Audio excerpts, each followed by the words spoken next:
Buenas noches, bienvenidos a Minuto 1. Y sí, ya estamos pensando en marzo porque estamos a las puertas del mes que tradicionalmente es más inflacionario del año, junto con enero y junto con diciembre. Y la verdad, en este caso no va a ser la excepción, lamentablemente. Hoy se conoció la inflación del INDEC del mes de enero y sumado a los anuncios de nuevos incrementos que hay para los próximos días, estamos realmente ante un escenario estremecedor para el bolsillo. Es nuestro principal tema de hoy, el tema de la inflación, y vamos a abrir el Minuto 1 de hoy con este tema.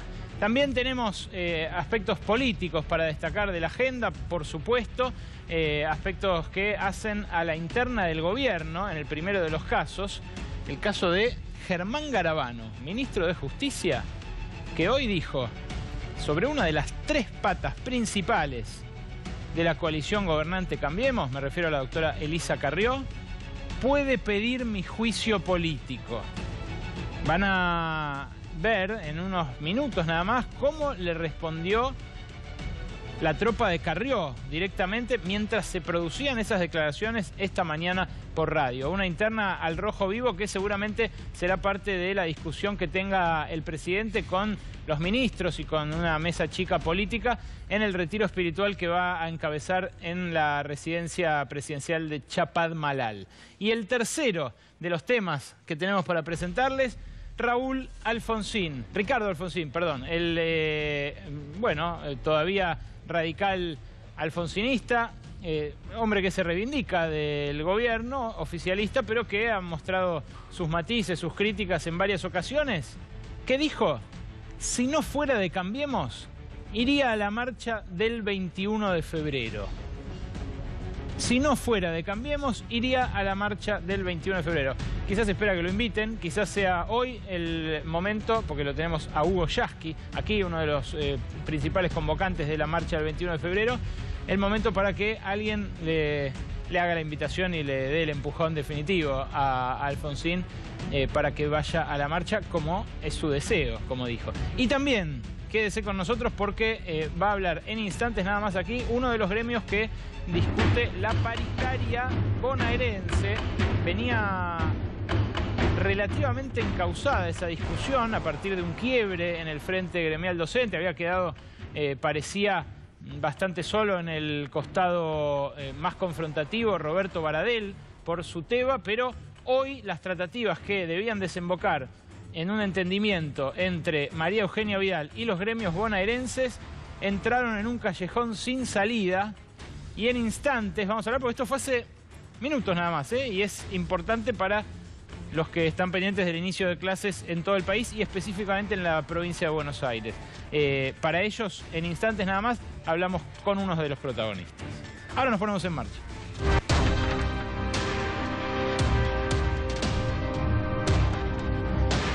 Y sí, es así. Lo vemos en todos los elementos que se agolpan en el changuito, las facturas de servicios, las prepagas, los surtidores de nafta, las bolsas con alimentos. Marzo se viene con mucha inflación, pero antes de marzo lo que nos enteramos hoy es que la inflación de enero, según el INDEC, fue del 1,8%. Una inflación que da un acumulado de 25%, o sea, engrosa el acumulado que había de los anteriores últimos 12 meses. Recuerden, la inflación de todo 2017 fue 24,8%, o sea, más o menos el promedio de la inflación real que tuvo el kirchnerismo durante sus años, según la inflación Congreso, por ejemplo, según índices como el de 7 provincias, el de las direcciones de estadísticas provinciales. Se está empezando a empañar ya de manera bastante sostenida el sueño del gobierno de establecer un sendero descendente para la inflación. Y claro, esto en el marco de la discusión paritaria es muy problemático porque la oferta que el Ministerio de Trabajo impulsa en todos los casos es 15% sin cláusula gatillo. Y si un sindicalista se va a sentar a discutir con este número del INDEC, este número oficial, sobre el regazo, difícilmente pueda firmar una paritaria como la que pretende el gobierno. ¿Qué es lo que más aumentó según el INDEC, según los números oficiales, según la estadística del índice de precios al consumidor? Bueno, lo que más aumentó es recreación y cultura. Claro, el mes de enero, un mes donde el turismo hace punta, el turismo está dentro de recreación y cultura, y lo sabe todo aquel que se fue a la costa atlántica. Lo saben también los que se fueron a Brasil, los que se fueron a Uruguay, por los precios de la costa atlántica, lo caro que resulta hacerlo allí. No obstante eso, este fin de semana largo de carnaval, hay que decirlo, tuvo una ocupación altísima en los principales centros turísticos, pero el que lo hizo cuidó que sea una vacación acotada, que se tenga un presupuesto controlado. ¿Por qué? Por eso. Por ese incremento del 3,5% que vemos en recreación y cultura, que empuja muy para arriba el promedio del índice de precios al consumidor. ¿Qué subió también? Los alimentos y bebidas no alcohólicas. Fíjense ustedes, 2,1%. Esto es lo que más impacta en los hogares de más bajos ingresos, la inflación de alimentos y bebidas no alcohólicas. Las bebidas alcohólicas también subieron en enero, un clásico, la cerveza, las bebidas espirituosas que se combinan con gaseosas, todo eso tiene su pico de consumo en enero y por una cuestión de demanda suele aumentar. Pero los alimentos no. No son los alimentos lo que más sube en enero, y esta vez lo fue, junto por supuesto con el transporte, bueno, recién ahora empieza a tener impacto en febrero el incremento de la tarifa del transporte público aquí en la ciudad de Buenos Aires. Pero antes ya incrementaron varias provincias y por eso en el índice nacional se nota ese 2,2%. Restaurantes y hoteles, también dentro del rubro recreación y cultura, 2,9%. Todos factores que hicieron incrementar por encima del promedio ese 1,8% que dio la inflación general. Ahora, ¿quieren ver algo realmente, a mi juicio, realmente inquietante? Desde siempre todos los gobiernos, cuando subió el dólar, quisieron convencer a la población de que los precios no iban a subir. Es también una forma de hacer política económica, porque si los precios suben a la par del dólar, la devaluación fue al cohete y no se gana la competitividad que los gobiernos buscan cuando hacen una devaluación, como lo hizo el gobierno, en este caso el 28 de diciembre. Esta vez no fue la excepción. Los principales economistas del oficialismo dijeron no va a haber traslado a precios. Si uno mira el 1,8% y ve lo que subió el dólar durante enero, el dólar durante enero subió cerca de un 10%, dice, bueno, no hubo tanto traslado. ¿Quieren ver cuánto aumentaron los precios mayoristas durante el mes de enero? 4,6%. Un incremento que no se veía desde la unificación cambiaria, desde la gran devaluación de Alfonso Prat-Gay cuando apenas asumió Mauricio Macri. ¿Qué tiene de inquietante este 4,6%? Que es una especie de volver al futuro, un espejo adelantado de lo que va a pasar con los precios minoristas en lo inmediato. Bueno, acá es donde se nota el traslado de la devaluación a precios, en los precios mayoristas, que, como nos cansamos de decir en este programa, en muchos casos cotizan directamente en dólares en la Argentina. Si uno es un fabricante de algo que insume aluminio, plástico, papel, cartón, acero, todo eso se compra en dólares, las listas de precios son en dólares. Y claro, el INDEC no mide en dólares, el INDEC mide en pesos. Entonces, esos incrementos van a pegar en la línea de costos de todas las empresas y también en las expectativas de aumento de las empresas. Bueno, este es el número que midió el INDEC para la inflación mayorista de enero. Realmente un anticipo de un febrero en el cual siguió subiendo el dólar. Ahora tuvo un pequeño respiro, está de vuelta estacionado ahí en los 20 pesos, pero realmente como para echarle un ojo por lo menos de atención. Yo sé por buena fuente que en el Ministerio de Hacienda le están echando un ojo a esta situación y que por eso se están también acentuando los cortocircuitos con Federico Sturzenegger, que insiste desde el Banco Central, no vamos a intervenir para frenar el dólar. Pero ¿qué más nos permite anticipar un marzo caliente y un fin de febrero caliente para los precios? Bueno, las distribuidoras de gas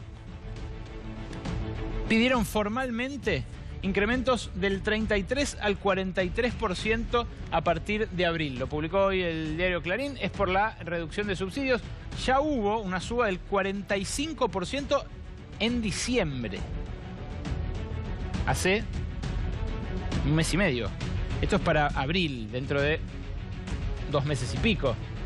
Proponen una tarifa plana para amortiguar el impacto del invierno, algo parecido a lo que ocurrió el invierno pasado. Recuerdan ustedes, antes de las elecciones, cuando se cuotificó el bimestre anterior a las elecciones, que era justo el del invierno, para poder pagarlo con los meses de la primavera, de menor consumo. Bueno, las distribuidoras de gas reclaman este incremento, que debe discutirse ahora en audiencia pública, pero que quieren que corran desde el 1 de abril. En este caso las comprendidas son Metrogas y Gas Natural Ban, que son las importantes para el área metropolitana de Buenos Aires.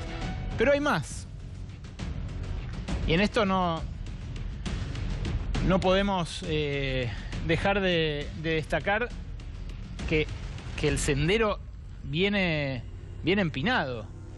Si bien estaban atrasadas las tarifas en muchos sectores de alto poder adquisitivo, este incremento, incluso dentro de sectores de gobierno, es el que hace que los cortocircuitos se acentúen, que Sturzenegger le adjudique a Aranguren, por ejemplo, el principal impacto inflacionario.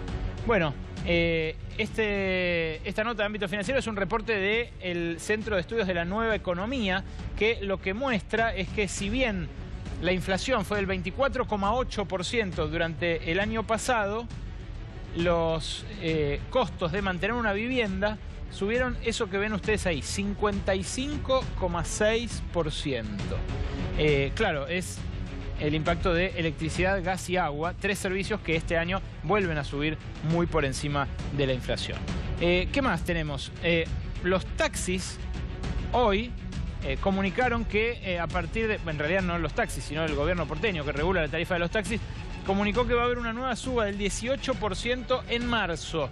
La tarifa diurna se va a elevar a 32,60, la tarifa nocturna a 39,10. Ayer una de las asociaciones de taxistas que hay aquí en la ciudad estaba enojada, nos transmitió su enojo porque mencionamos el precio de Uber dentro de las alternativas para los viajes a Ezeiza. No hicimos más que reflejar una realidad de muchos clientes que apelan a ese servicio, a pesar de que tuvo varios amparos en su contra, a pesar de que le bloquearon las cuentas, de que le bloquearon la página web, precisamente por el encarecimiento de remises y taxis, que hace que eso se vea como una alternativa más económica. Igual no es tanto más económica, ¿eh? Si te agarran las tarifas esas dinámicas que tienen y después en muchos casos termina costando más caro. Pero en marzo el taxi va a costar un 18% más. Y el sablazo de todos los marzos, el inicio de las clases. La canasta escolar, según un relevamiento de asociaciones de consumidores, va a costar 2.700 pesos. El guardapolvo aumentó un 25%, las zapatillas un 18%, los cuadernos un 10%, los cuadernos universitarios son lo que más subió, casi un 40%, mientras que el repuesto de hojas, pusimos la lista de los aumentos principales que registraron, subieron un 24,3%. Hay más incrementos también, el bloque de hojas A4, 20%, las fibras de 6, 10%, el compás metálico 42,86%, el contraataque de Pitágoras, lápiz, regla y goma de borrar, también entre los incrementos más sensibles de la cesta de útiles escolares para este marzo. Bueno, seguiría, pero no les quiero amargar el jueves a la noche. En medio de esta artillería de aumentos, lamentablemente, hay sectores que quedan más desprotegidos que otros. Y un sector del cual hemos hablado todo diciembre y todo enero en este programa, que es uno de los sectores más desprotegidos desde siempre en la Argentina, pero que ha tenido sus vaivenes y ahora está en uno de los venes, es el de los jubilados. Hoy el boletín oficial hizo concreto este incremento que va a ser lo que tengan los jubilados en marzo, 5,7%. La mínima va a pasar de esos 7.246 pesos que el presidente no logró recordar en aquella mesa de Mirta Legrand, a 7.660 pesos. Ese es el incremento que van a tener los jubilados a partir de marzo. La suba es de 414 pesos. No hagan la cuenta por día porque es realmente para amargarse. La bajada de bandera del taxi, por ejemplo, es un lujo que a los jubilados les queda lejos, y para pagar una tarifa de luz o de gas con estos incrementos que acabamos de ver, seguramente se la va a ver también en figurillas. Tenemos una mesa variada esta noche y además una representante importante de la bancada oficialista en el Congreso. Me refiero a la diputada Karina Banfi del radicalismo en Cambiemos. Karina, ¿qué tal? Buenas noches, ¿cómo le va? Hola, ¿cómo estás? ¿Le alcanza este aumento al jubilado? Es parte del proceso que se inició ya el año pasado de poder ir mejorando no solo a los jubilados, sino a todos los argentinos, la realidad que, bueno, hemos recibido con una inflación que es el primer impuesto que afecta sin duda a los que menos tienen, y claramente creo que el gobierno da claras señales de tener una voluntad de ir bajando la inflación, en donde si uno quiere sostener el crecimiento de la economía, como también es un dato importante que demuestra estos últimos 2 meses, puede haber retrocesos, pero sí es importante entender el sistema del gradualismo, cómo hace que los diferentes sectores se vayan acomodando a este nuevo escenario. En eso también están los jubilados, con los compromisos de este aumento para marzo del 5,7%. Así que lo más importante es ir cumpliendo y ojalá podamos mejorar en el transcurso de la gestión la realidad que viven los jubilados y los que menos tienen, sin duda. Hugo Yasky es uno de los convocantes a la marcha del 21 de febrero. Una de las consignas es contra los tarifazos y por paritarias libres, ¿verdad, Yasky? Sí, paritarias libres para evitar esto que está sucediendo hoy. Con todos estos números que acabamos de ver, la propuesta, por ejemplo, que le acaban de hacer a los docentes bonaerenses es un 15% en 4 cuotas. El gobierno le ofreció a los que están en la especulación financiera rendimiento anual de 20 más 3,75, es decir, el gobierno reconoce de mínima 24% de inflación en el año. Y creo que con estos números, más el 4%, 4 y pico de precios mayoristas, que es brutal, esa cifra del 24% se queda corta. Entonces, la paritaria, si no es libre, hoy significa recorte de salario. Y en esta Argentina hay un grupo muy pequeño que gana y la inmensa mayoría que pierde. Son los que convocamos a la marcha. Los asalariados, los cuentapropistas, los pequeños empresarios, los jubilados, que hoy acaban también de sentir cómo la mano se les metió en el bolsillo, porque lo que han anunciado como un aumento es el recorte de la movilidad que tenían que haber percibido por encima del 14%. Esta es la razón de la marcha. Queremos un país donde los asalariados, los jubilados, los maestros, los bancarios, los obreros, los que no tienen trabajo, tengan la esperanza de un futuro mejor, no este desastre. ¿Es un recorte, Banfi, o no? No, para nada, para nada. Y además, justamente está creciendo el empleo, estamos bajando de a poco la inflación y está cayendo la pobreza. ¿Por qué? Porque justamente de eso se trata el gradualismo. El gradualismo es tratar de sostener la generación de una economía justamente para no afectar estos sectores en donde, bueno, como dice Yasky, hay más desempleo y eso no es verdad. Y lo principal, la respuesta no es una marcha, la respuesta es diálogo. Es diálogo, es sentarse a conversar, es que entre todos, en este sistema que tenemos de una inflación que hemos recibido, que efectivamente en el 2014 afectó mucho a los argentinos, ¿cómo entre todos la podemos resolver? Con una marcha defendiendo a Moyano me parece que no es la manera. ¿Es eso, Yasky, una marcha defendiendo a Moyano?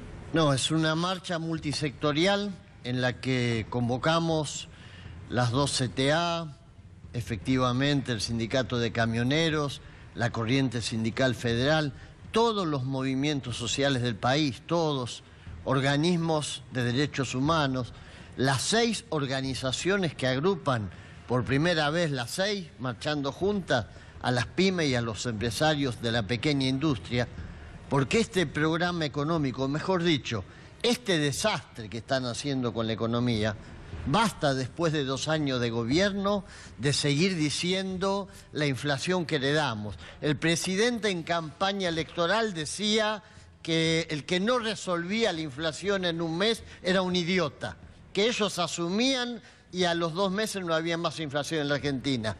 Entonces, basta de seguir pretendiendo que todo lo que se hace es porque conspiramos, porque no somos inteligentes o porque no queremos diálogo. Sí, queremos diálogo, pero ¿qué diálogo? El diálogo de los sordos. Hablando de eso, pueden dialogar, ¿eh? No hace falta que les dé la palabra yo. Ahora lo voy a introducir a Eduardo Santín, también abogado previsionalista, pero veía que Banfi decía que no, mientras hablaba Yasky, así que le doy la palabra de vuelta.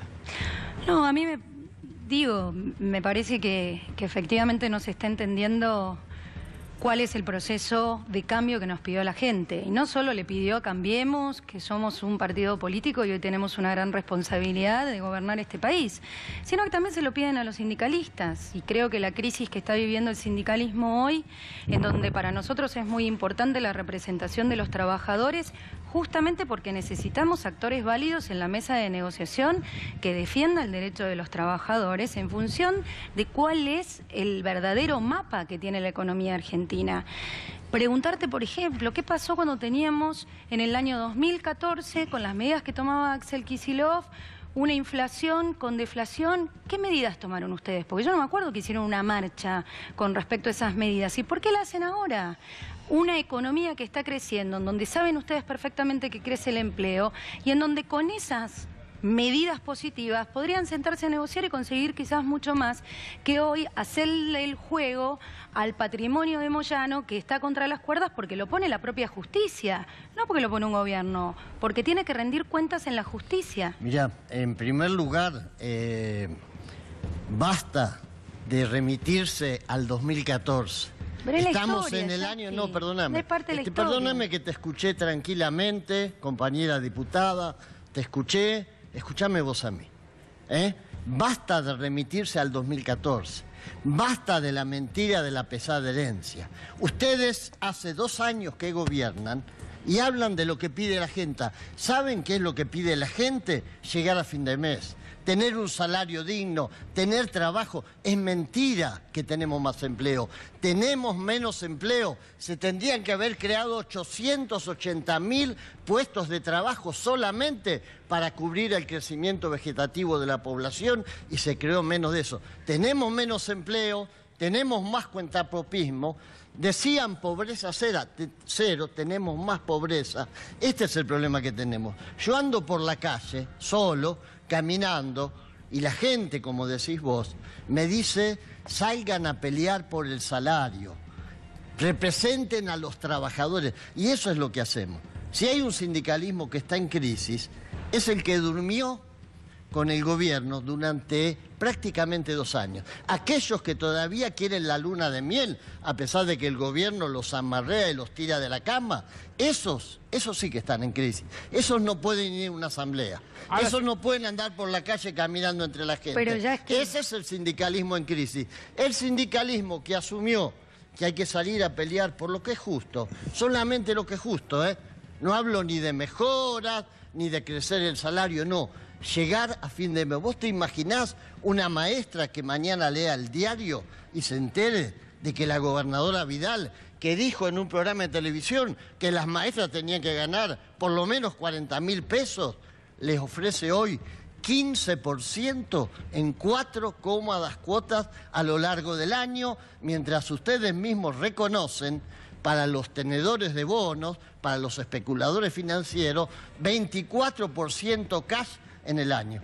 Eso es lo que la gente no quiere y no soporta más. Ya que no me respondiste lo que te pregunté, y te hago otra pregunta. ¿Cómo puede ser entonces, si es como vos decís, que ganamos en octubre del año pasado después de 2 años de gobernar? Porque sabés que la gente no te pide que le a los sindicalistas que le defiendan el salario, le piden que no roben más.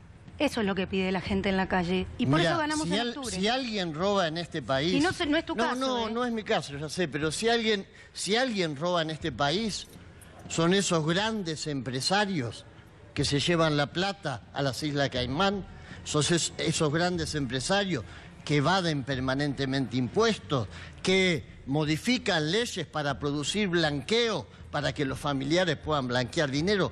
Ese es el gran robo. Esa es la gran inmoralidad de este país. Gracias, Yasky, gracias, Banfi. No, perdona. Sí, quiero introducirlo a Eduardo Santín también. Además, ahora vamos a ir Después a esto, termino. Esto que estaba mencionando usted, ahora vamos a ir al caso de Luis Caputo, el ministro de Finanzas, que justamente hoy fue denunciado por sus tenencias accionarias en las offshore en Islas Caimán, que no había declarado ante la Oficina Anticorrupción cuando inició su mandato y que figuraban, sí, en la Comisión de Valores estadounidense, en la SEC.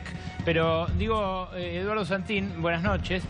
Lo quiero introducir porque esta cuenta del 5,7%, ¿con qué es correcto compararla? ¿O cómo la están comparando los abogados que empiezan a hacer juicios al Estado por la reforma previsional? El primer dato que te doy es que soy ingeniero. Digamos, así que, digamos, desde ese lugar, digamos, yo abogado, digamos, para no robar ningún título a nadie. La realidad es que si hubiéramos mantenido la fórmula actual que teníamos hasta diciembre, los jubilados hubieran recibido cerca de 1.100 pesos. Porque aparte la recaudación de diciembre fue muy alta. Entonces, es decir, digamos, la realidad es que los cálculos que hicimos previos a este tema, habíamos tomado una recaudación más baja. En diciembre la recaudación fue muy alta. Entonces, digamos, en función de eso, ya no lo mismo nos pasó en enero, pero en diciembre la recaudación fue muy alta. Es decir, y esto nos hubiera permitido, es decir, que los jubilados que cobran la mínima en el mes de marzo recibieran 1.100 pesos. Van a recibir 414 pesos. Es decir, esto no solo tiene que ver con el cambio de la fórmula, tiene que ver con que le robaron 3 meses. Es decir, porque no lo aumentan desde septiembre. Entonces, ¿qué tenían que haber tomado? 6 meses para calcularle el aumento ahora en marzo. Claro. Es decir, que era lo que preveía la fórmula anterior. No, le robaron 3 meses. Entonces hicieron un cálculo sobre 3 meses, por eso da 5,7%. Entonces digo, al sector más vulnerable de la Argentina, el más vulnerable, jubilados, pensionados, discapacitados, asignaciones universales, al sector más vulnerable le metieron en la mano en el bolsillo de 100.000 millones de pesos, 100.000 millones de pesos. Entonces digo, ¿cómo pueden decir que vienen a resolver algún problema y vienen a hacer un tema gradual? No, vinieron a devolverle plata a aquellos sectores que, es decir, tenían pingües ganancias, como las mineras, como el campo, y le vinieron a sacar la plata a los más pobres. Entonces digo, esta transferencia de ingresos es fenomenal. Digo, no se puede entender, digo, no tiene ninguna explicación.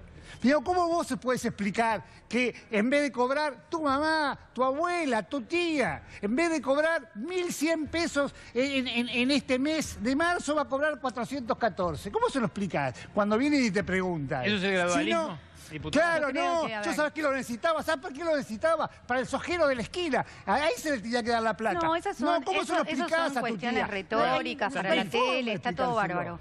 Nosotros ya lo discutimos en el Congreso, creo que hemos hablado muchísimo, se ha escrito demasiado.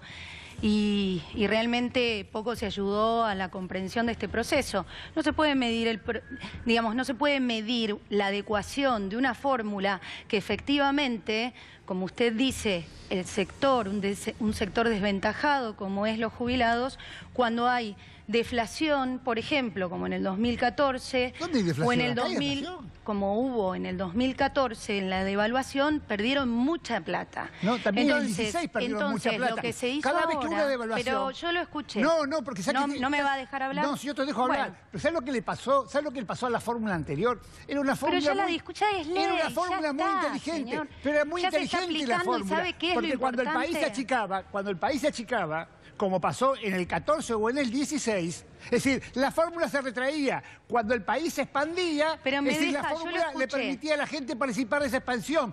¿Qué pasó? En el 2016 la fórmula se retrajo y ustedes, es decir, cuando la inflación fue del 41, le dieron a los jubilados el 28. La realidad, este año, el 2017, recuperaron 4 puntos. Este año, que se suponía que iban a recuperar, ya lo discutimos, la gente dijeron, se aburre, no, todo para mí, escucho. Pirinola, Ya todo para mí, me llevo todo. Y así no va la ¿Y sabe cosa. qué es lo más importante? Nosotros tenemos que evaluar, como se planteó durante diciembre, cuál va a ser el promedio de crecimiento que va a tener el jubilado durante todo este año. Eso. Y está evaluado, Y va a perder. porque la adecuación, que no fue un ajuste, fue la adecuación de una fórmula de cálculo, y no es una reforma previsional, fue mal llamada reforma previsional, fue solamente una adecuación del cálculo de lo que es la fórmula del cálculo previsional, ya fue discutida. Y estamos atendiendo los compromisos de cuál va a ser el crecimiento del salario de los jubilados conforme a lo que se planteó. ¿Sabe qué? Gobernamos con la verdad. Y lo más importante, ¿sabe cuál es el sector más desventajado que tiene la Argentina? El que peor está, los niños menores de 5 años. Y entonces en eso es necesario que readecuemos. No, no es verdad. Le sacaron plata de la asignación universal. No fue verdad. Ya lo discutimos. No, ¿cómo que no es verdad? Es decir, tenían que haberle ajustado el 16% Pero es vintage, y le va a ajustar hablemos el del futuro. 5,7. Hablemos de lo que va a pasar en los próximos meses. Hablemos del crecimiento de la economía. Hablemos de cómo crece la economía. Eso es lo que le va a pasar. Hablemos del crecimiento de la economía, porque eso va a afectar positivamente le iba a permitir con la fórmula anterior participar del crecimiento. Con la fórmula que ustedes pusieron, no participan más del crecimiento. Es decir, ¿qué cosa digamos, no participan? son tan avaros, tan avaros. ¿Cómo que no? Claro, ¿Cómo que no tan participa? avaros, Participa el valor salarial. Bueno, Sí, si ¿cómo usted que me no? permite, es decir, si usted me permite, la otra fórmula que tenía incluida la recaudación, ¿qué hacía? Cuando si el no país había crecía, recaudación. cuando el país Pero si crecía, tenés un sistema de evasión altísimo y permitía eso le participar del afecta. crecimiento. Ahora tenemos el Ahora valor que va a del crecer, salario según según el usted. Ministerio de Trabajo. Ahora Y el valor de la inflación va a pesar positivamente en el aumento a los jubilados. Pero usted se da cuenta que, digamos, todos los analistas económicos, amigos de ustedes, todos dijeron que esto era para ahorrarse 100.000 millones de pesos. Santín, permítame. Está planteado esos términos. Permítame, es cierto que esta discusión ya la hemos tenido muchas veces y también es cierto que al gobierno le ha costado muchos adherentes. No en vano, una marcha multitudinaria sin bandera de ningún tipo en diciembre rodeó el Congreso a las 2 de la mañana al mejor estilo de los cacerolazos contra Cristina Kirchner y con mucha más gente inclusive. Hoy hubo una reunión importante en la provincia de Buenos Aires de los gremios docentes. Y ahora sí, hablamos del futuro inmediato. ¿Qué va a pasar con las clases? Lo tenemos en línea a uno de los participantes, a este que ven allí, a Sergio Romero, de la Unión de Docentes Argentinos. Romero, ¿cómo le va? Alejandro Berkovich lo saluda aquí en Minuto 1. ¿Qué tal, Alejandro? Buenas noches, un gusto, y a la gente que está en el piso también, buenas noches. ¿Qué resultado tuvo la reunión? Bueno, mira, esto parece una película de ciencia ficción donde el guionista trata de imponer su realidad y la mayoría de la gente está viendo otra película, es decir, ofrecer un 15% en una Argentina que tiene una economía con una dinámica tremenda, donde la inflación es un problema serio para la actual gestión, me parece que es descabellado a todas luces.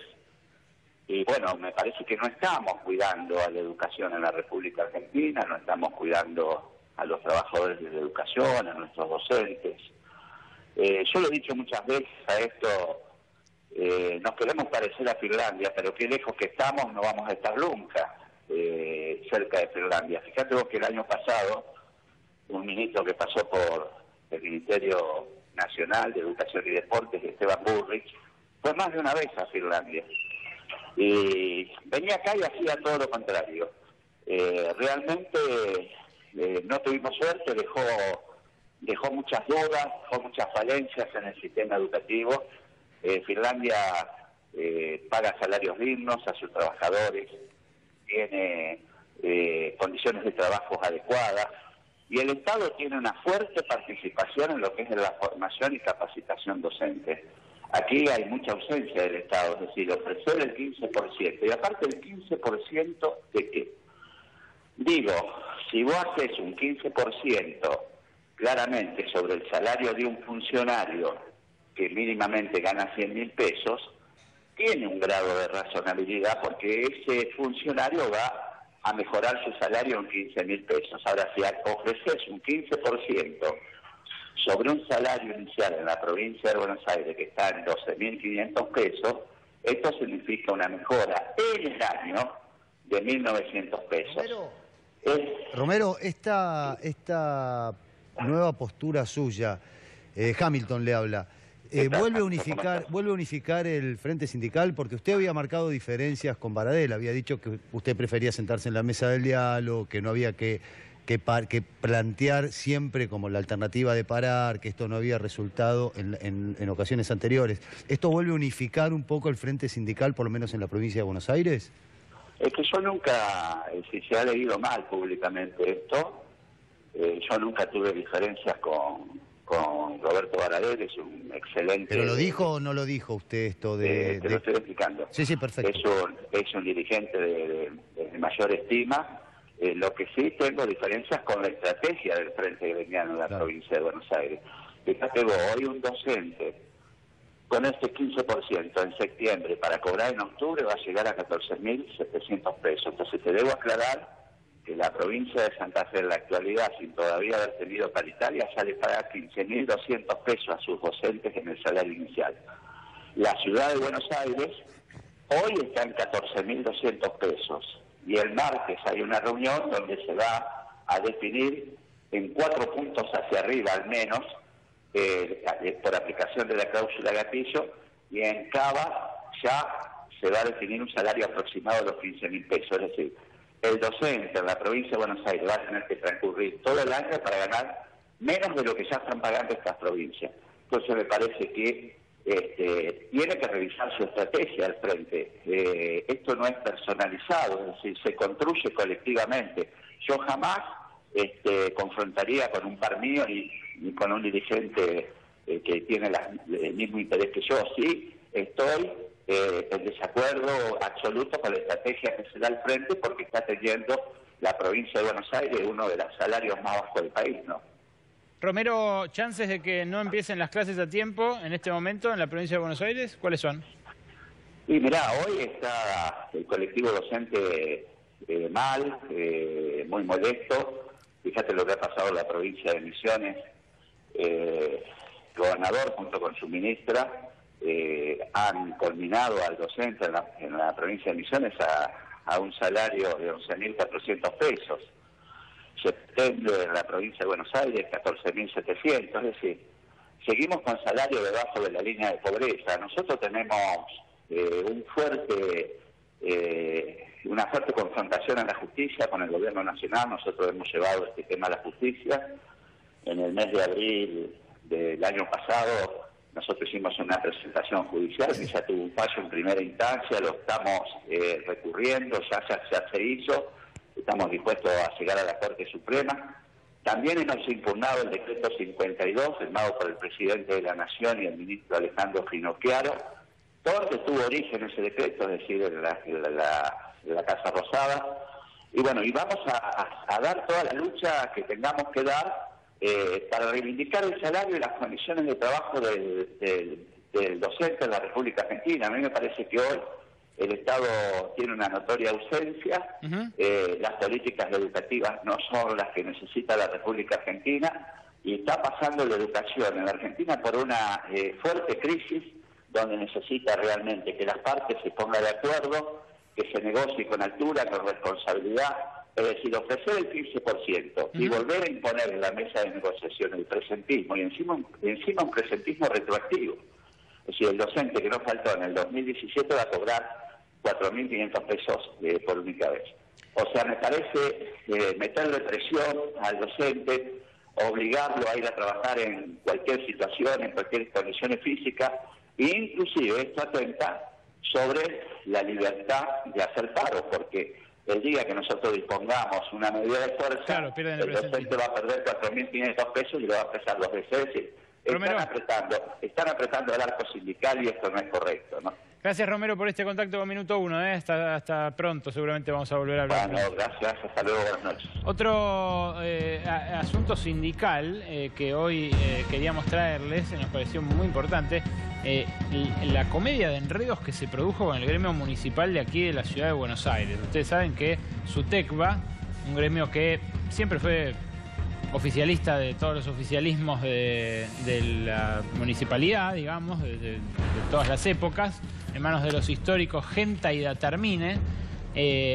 protagonizaron un inusual cortocircuito con las autoridades que responden a Horacio Rodríguez Larreta. ¿Por qué? Bueno, ayer un funcionario encargado de la negociación paritaria con SUTECBA por parte del gobierno municipal dijo que se había cerrado un 12% de incremento para todo 2018. Y claro, aparecieron estos carteles hoy en un par de reparticiones de la municipalidad, poniendo de manifiesto que ya habían perdido 7 puntos de poder adquisitivo en 2017 y que en 2018 resultaba inaceptable ese 12% que promocionó el gobierno porteño en un comunicado ayer, en un comunicado formal. No sé si lo tenemos el comunicado, Nico, para mostrar, porque el comunicado llama la atención. El comunicado no, este es el comunicado de respuesta que sacó hoy SUTECBA.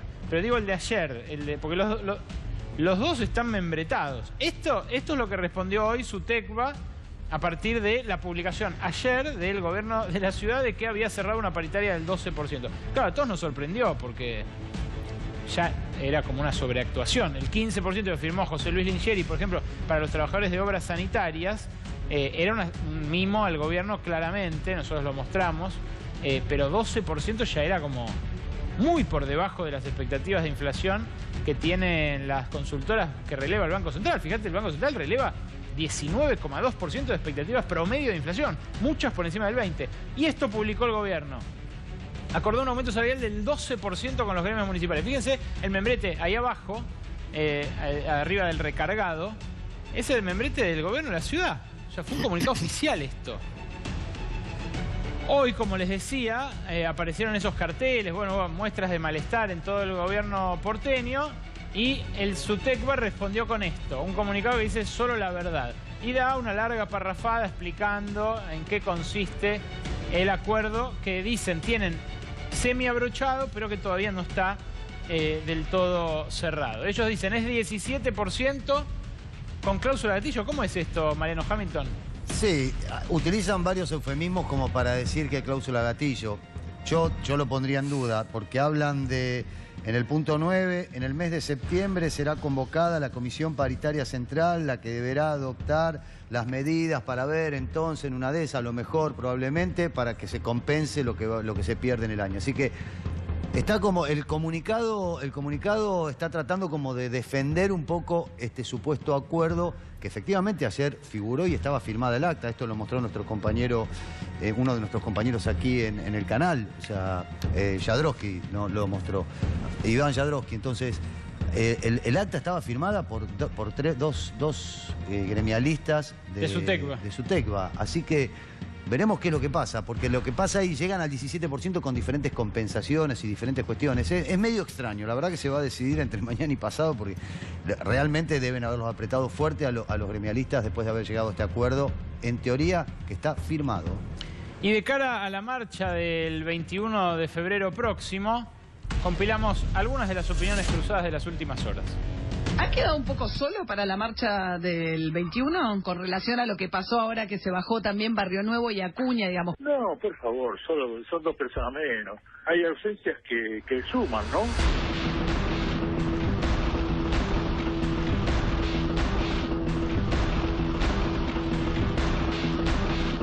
¿Por qué no se participa? Porque el movimiento obrero es mucho más complejo y no podemos estar supeditados a los caprichos y las individualidades de tal o cual dirigente. De estos mismos que ahora se bajan, en realidad nunca se subieron a la marcha, como no se subieron a ninguna marcha ni contra Cristina, ni contra Menem, ni contra De la Rúa. Y algunos no están acostumbrados a las presiones, ¿no es cierto? Y algunos que se aceptan de la nada, algunos que, no sé, le cabe cualquier tipo de presión y bueno, toman este tipo de decisiones que seguramente no son compartidas por muchos trabajadores, ¿no? En cuanto a mi organización, te digo, nosotros no vamos a movilizar, pero apoyamos el reclamo porque sabemos que es un reclamo razonable. Ustedes decidieron que no van... Sí, esto se definió hace tiempo, ya a lo mejor tiene toda la legitimidad. Y si no nos ponemos de acuerdo de una vez por todas, no vamos a salir de esto, porque esto es una calecita que hace 40 años que veo la misma película. Esto no es una pelea, esto no es una avanzada de la justicia, o no es que el gobierno intenta o impulsa una renovación del sindicalismo o una democratización del sindicalismo. Esto es una pelea política porque el referente sindical en Argentina, Hugo Moyano, el más importante de todos los sindicalistas, no está a favor de la política del gobierno. Yo voy a marchar con todos aquellos trabajadores que se sientan presionados por la falta de respuesta a los trabajadores. Yo voy a marchar con todo aquel que venga.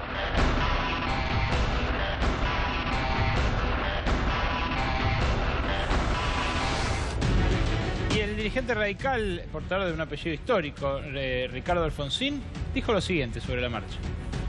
No, me parece que lo que está ocurriendo, lo que va a ocurrir el 21 es algo que uno debe imaginar que puede ocurrir en un país que tiene 30% de pobres, que tiene un 10% de desempleo, que tiene en cabeza la pobreza juvenil en América Latina o en América del Sur, que encabeza el desempleo juvenil en América del Sur, que tiene salarios que son muy bajos y apenas alcanzan a la canasta familiar, o jubilaciones que son muy bajas y apenas alcanzan a la canasta familiar o no alcanzan a la canasta básica, y que encima se le dice a los trabajadores que deben actualizar su salario conforme a la inflación estimada, cuando todo el mundo sabe que de hecho va a haber una inflación superior, es decir, cuando se le dice a los trabajadores que deben reducir sus salarios. ¿Estás apoyando la marcha del 21? Yo no puedo decir que apoyo, porque me parece que lo ideal sería trabajar para encontrar consensos, pero lo entiendo perfectamente, y probablemente si yo estuviera en el mundo del trabajo y no fuera político y no fuera radical y no estuviera en Cambiemos, estaría en la marcha. ¿Cómo lee esto otra radical? No se ría. No, pero yo no soy intérprete de Ricardo Alfonsín, ni de todos los radicales que andan por el universo. Hay algo que me parece muy positivo, que dice que es de Cambiemos. Eso me parece que está bueno. Porque bueno, si uno lo lee por la positiva, dice que es de Cambiemos. Lo que me parece una contradicción es que justamente él, sabiendo cuánto daño le ha hecho las marchas al gobierno de su padre, que él ha defendido y realmente es un destacado representante de lo que ha sido todo el gobierno de Alfonsín, como todos los radicales, manifestar con cierta liviandad lo que representa principalmente, como recién dije, me parece que es una defensa del patrimonio de Moyano, una puja nueva que existe entre el sindicalismo argentino y los tomadores de decisión, cuando en el medio nos olvidamos de los trabajadores. Y acá, para nosotros, en Cambiemos es fundamental el reconocimiento a los sistemas de asociación sindical, la democracia sindical, colaborar normativamente para modernizar estas instituciones, junto con aquellos que conocen y han trabajado y tienen una trayectoria muy importante en materia sindical. Pero cuando vemos que en realidad estamos frente a una puja de poder y que Alfonsín se anota en esto, creo que, bueno, es parte de las contradicciones que hemos visto de él. Eso es lo que puedo decir. Tenemos una alerta en C5N.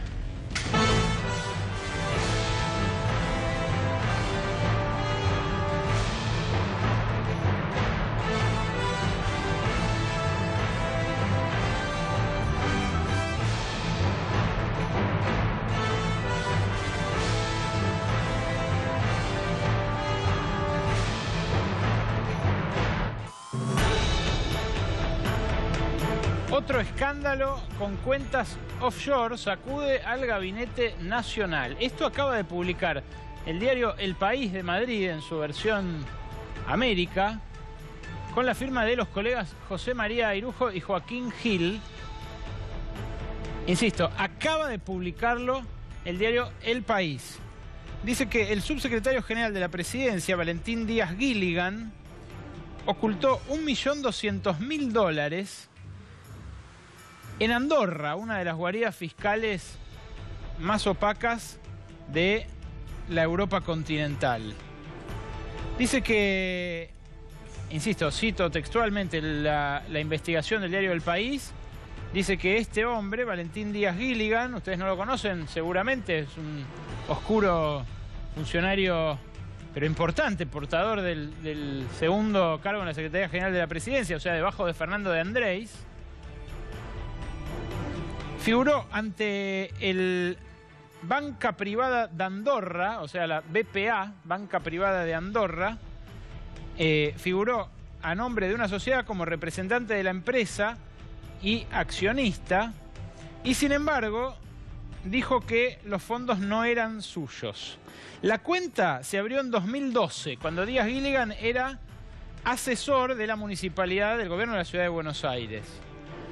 Mantuvo su actividad al menos hasta diciembre de 2014, cuando el mismo funcionario llevaba un año como director general de promoción turística.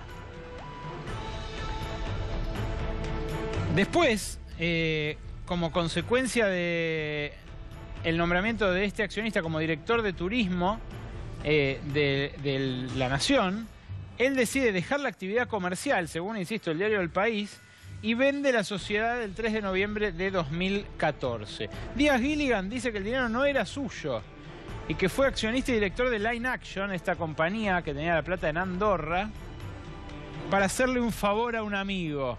Mirá qué amigo. Y mirá qué amigo. Paco Casal. Ah, Paco Casal. El amigo que es como si fuera el Ávila de Uruguay, un representante de jugadores, poseedor de derechos de fútbol. Es una persona que además está terciando ahora en todo el asunto de que está exponiéndose en Estados Unidos, porque también es parte, fue el que denunció, es parte de todo ese entramado. Paco Casal está metido en el asunto. Un amigo. Bien, es la información de último momento que publica el diario El País, repito, bajo el título "Un alto cargo", o sea, un alto funcionario de Macri ocultó 1 millón, ellos dicen 1 millón de euros, es 1.200.000 en la guarida fiscal de Andorra. Bueno, la última vez que supimos de alguien con dinero offshore dentro del gabinete de la mesa más chica del presidente Mauricio Macri, eso derivó en una investigación que a la postre quedó en la nada, fue desestimada por Comodoro Pi, que es el caso de Gustavo Arribas, el titular de la Agencia Federal de Informaciones.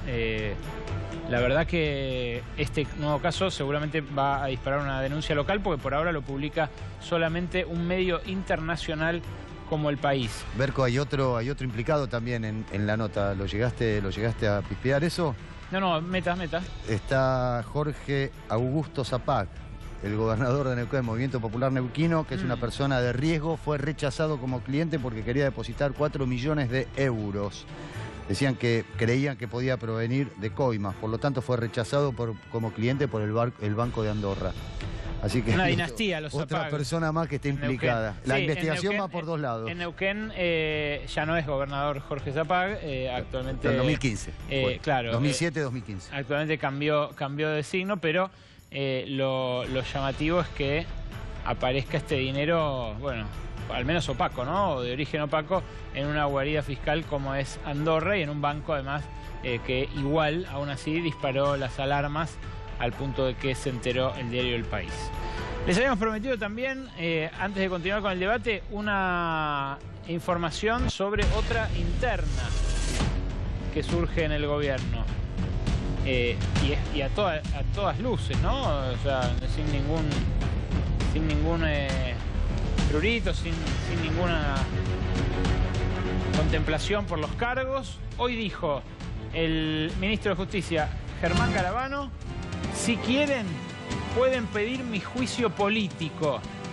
¿Qué le respondieron desde la tropa de Elisa Carrió? Ahora lo vamos a escuchar. Primero, escuchemos al ministro.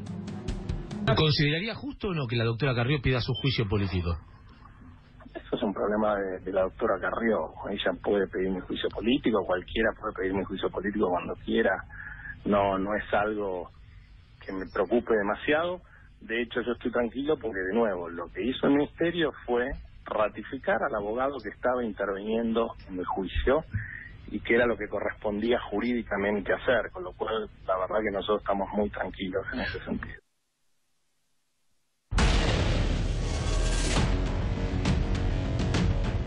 Ni lerda ni perezosa, Mariana Zubik, una de las más fieles escuderas de Elisa Carrió, publicó en Twitter lo siguiente: sus deseos son órdenes.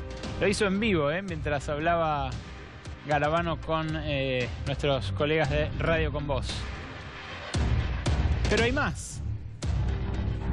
También tuiteó Juan Manuel López, uno de los lilitos más encumbrados. Lamento mucho si una bravuconada del ministro. Si es una frase desafortunada, ya estamos acostumbrados. Me falta un verbo ahí. La sociedad espera de todos nosotros más y mejor justicia, independiente y sana. Tuiteó Juan Manuel López. ¿Qué pasa con esto, diputada? Es una discusión que se está manteniendo dentro de Cambiemos. Pero es un tema serio, es la AMIA, ¿no? Ni Sí, más ni por menos que el juicio por encubrimiento de la AMIA. Sí, por supuesto, y estamos todos atentos y siguiéndolos.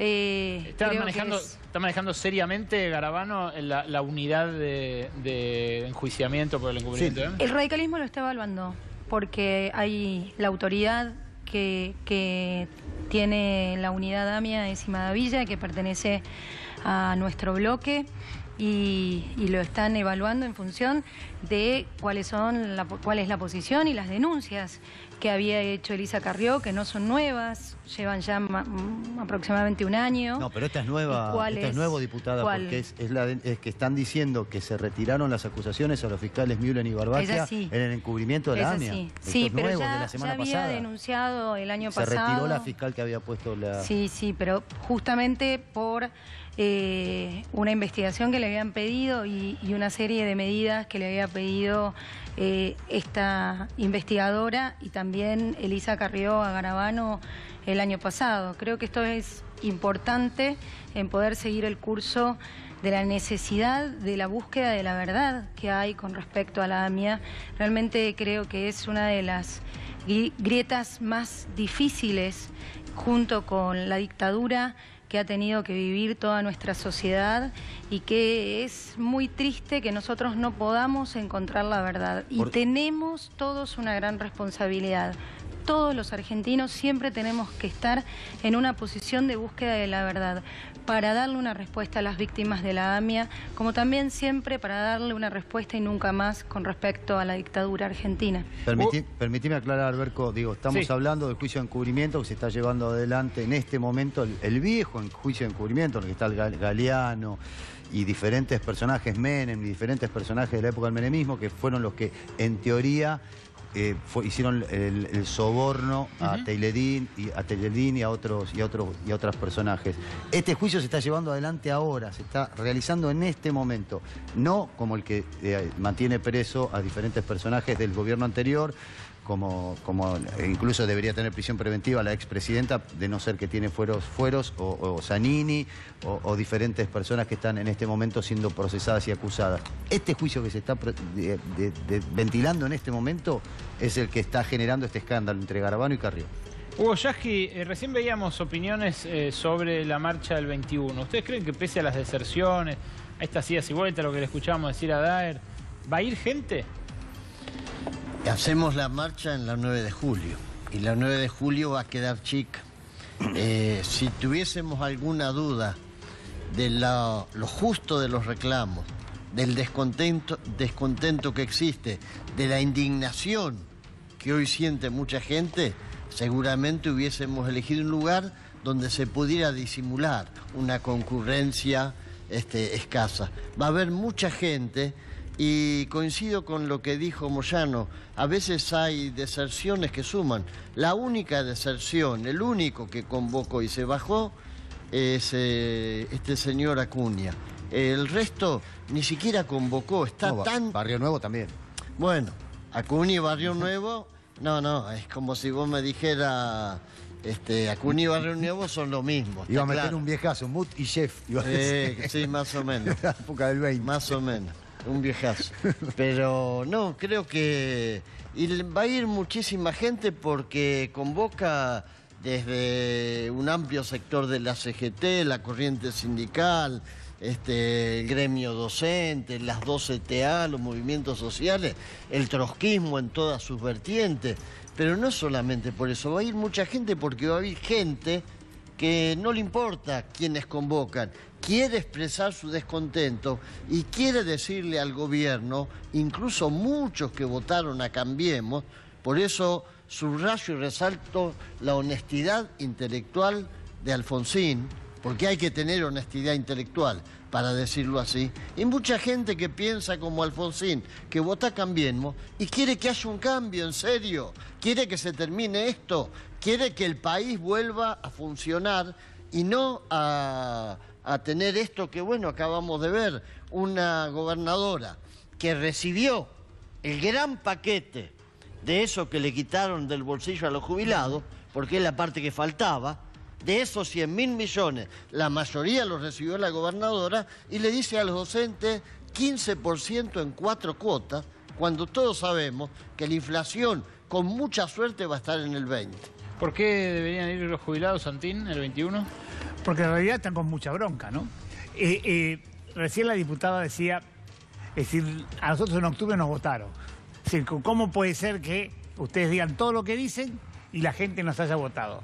Bueno, desde octubre para acá, ¿no? Claro, desde octubre para acá, es decir, la gente empezó a descubrir gran parte de los engaños. Es decir, les habían dicho, no vamos a hablar de reforma laboral, empezaron con la reforma laboral, no vamos a hablar de reforma previsional, le metieron la mano en los bolsillos a los jubilados, a los pensionados. Igual Santín se sabía que iba a pasar todo lo que pasó, digamos. Pero los o sea, en esto coincido con Javier. se sabía, claro, todo el mundo lo sabía. Era como la crónica de una muerte anunciada. Pero el gobierno no. Nosotros el mundillo nuestro lo sabía, porque sabemos lo que es la derecha. Pero la gente común no lo sabía, lo votó. La gente de buena fe, le creyó, por supuesto que le creyó al presidente. ¿Cómo no le va a creer? Cuando fue el jefe de gabinete al Congreso a decir no va a haber reforma previsional. ¿Cómo no? ¿Por qué no le va a creer? Si se siente representado por Cambiemos y en definitiva de buena fe lo hace. Se sintió estafada. Nosotros estamos viendo cómo se están juntando el 1.000.000 de firmas y yo te digo que en los últimos días la gente va a firmar con bronca. Es decir, se acerca a las mesas a firmar con bronca. Bueno, no, cuando reciban los 400 pesos de aumento... Claro, con mucha más bronca. ¿Pero qué porque fue le eso, tocaba diputada? 1.000 y le dan 400. Quiero que haya un diálogo. ¿Qué fue eso? ¿Qué cosa? Del jefe de gabinete yendo a decir no hay reforma, no va a haber reforma a la brasileña, después presenta el proyecto de ley. No va a haber ¿La reforma cuál? ¿La laboral? Sí. Que al final queda en la nada. La reforma laboral, y lo pueden decir perfectamente las organizaciones sindicales, fue un trabajo que se fue llevando adelante durante todo un año. Y en realidad la reforma laboral principalmente... en esta te interrumpo, una cosita. Sí. No me cuentes a mí, te ni a las señalo 12 como TA, general. ni al 60% de los dirigentes de la CGT. Fue la mesa chica. Está bien, pero... Perdoname. Está bien, pero en paralelo a eso, Marcos Peña fue claro. Te señalé como genérico del sindicalismo. Sí, bueno, todo está tranquila, diputada. No, lo que yo decía es, el textual es, del jefe de gabinete fue, no va a haber una reforma laboral a la brasileña, no va a haber una reforma laboral. No va a haber y no lo es. Como ley, como proyecto de ley, él lo que decía es va a haber convenio por convenio. Y si no lo es, un proyecto, yo lo vi. No lo es, pero no lo es a la brasilera y lo principal, el principal punto que tiene ese borrador de reforma, porque en realidad no se abrieron extraordinarias, no se puso en trabajo de comisión en diciembre por los hechos todos conocidos y por una decisión que tomó el Poder Ejecutivo, en donde buscamos justamente una instancia de mayor diálogo. Es necesario que haya un consenso, principalmente para que todos nos pongamos de acuerdo cómo no se afecta el salario de los trabajadores. El punto central de esa reforma es el blanqueo, y ese blanqueo sin duda mejora el sistema de jubilados y ni hablar de la economía argentina. Pero el punto acá que me parece importante y quiero resaltar lo que dice la gobernadora. La gobernadora en el planteo con los docentes en el día de hoy, y lo ha dicho siempre y creo que es muy importante destacarlo, es el diálogo. Si hay que dialogar todo el año para mejorar la situación de los trabajadores docentes, no hay ningún problema, diputada, siempre y cuando estén los chicos en las aulas. Y esto es clave, y tenemos que entenderlos todos. No podemos más permitir la deserción escolar porque los chicos no van a la escuela, porque los grandes no pueden resolver los problemas. No seamos crueles y sarcásticos con los docentes, porque ya lo hicieron el año pasado. No tenemos ningún problema en dialogar todo el año, mientras ustedes se sigan hambreando. Ningún problema. Los chicos vayan a trabajar. Vayan a trabajar de los problemas que los adultos no pueden resolver dialogando. Mientras el señor que lleva $1 millón de dólares a Andorra hace turismo por los paraísos fiscales, la señora gobernadora que recibió la parte gruesa de los 100.000 millones que le sacaron a los jubilados, le dice a los docentes con sarcasmo, tomándoles el pelo, sin que se le mueva una arruga: miren, no tengo ningún problema, dialogo todo el año. Ahora ustedes van a la escuela, agachan la cabeza, y si no pueden llegar a fin de mes, y se tendrán que joder. Se tendrán que joder. Es la respuesta del gobierno de la provincia de Buenos Aires. Seamos serios. Si queremos diálogo, sentémonos realmente a solucionar el problema antes de que empiece el ciclo lectivo. No los pongamos a los docentes contra la pared diciéndoles... Pero ustedes hacen una marcha en vez de sentarse. Siéntense, pero, por diputada, supuesto. No vayan a la marcha y siéntense. ¿Qué cambió? Bueno, entonces ¿Qué cambió entre el primer año de gobierno de Mauricio Macri, que los docentes fueron convocados en diciembre y llegaron a un acuerdo? Se negociaron, es decir, negociaron es una propuesta del gobierno, un pedido de los trabajadores, y se partió las diferencias y llegó a un acuerdo. El año pasado ya no fueron convocados con tanto tiempo y también las cosas fue bastante complicada, lo que generó un conflicto.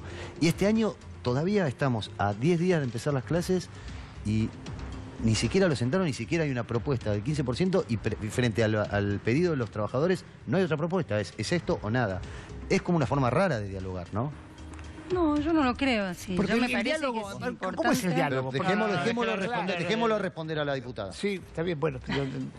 Me parece que es importante también entender que hay un diálogo, se pretende un diálogo permanente, no es que solamente lo que sale en una gacetilla de prensa es lo que sucede. Hay un ministerio, el Ministerio de Educación, el Ministerio de Economía, que trabajan durante todo el año ofrece 15, cómo mejorar la situación de los trabajadores en función de cuáles son los recursos que tiene la provincia de Buenos Aires. La provincia de Buenos Aires tiene el más alto índice de pobreza, es la provincia más rica, que vive y funciona como una de las provincias más pobres de la Argentina.